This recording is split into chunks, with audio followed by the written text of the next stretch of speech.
Good evening, everyone. So, this is the special day of my husband, Mr. Mark Chan Conde.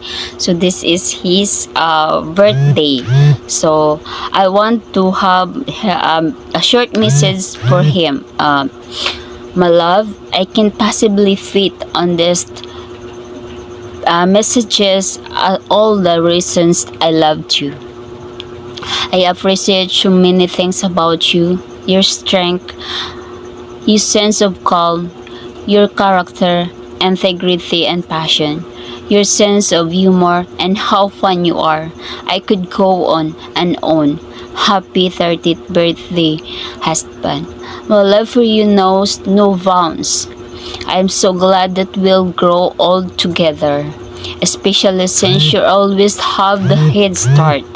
Happy 30th birthday. You're a caring husband, a trusted friend, and most important of all, a wonderful husband. Enjoy your celebration to the fullest.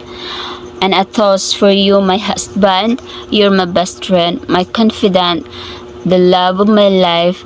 I can't wait to celebrate your happy 30th birthday. And to my husband, you're the best thing in this world. It's true. I can imagine my life without you. Now, let's get this party started.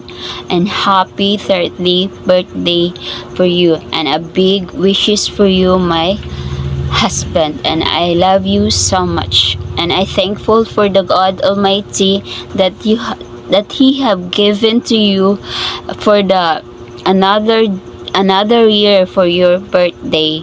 And that's all. Thank you.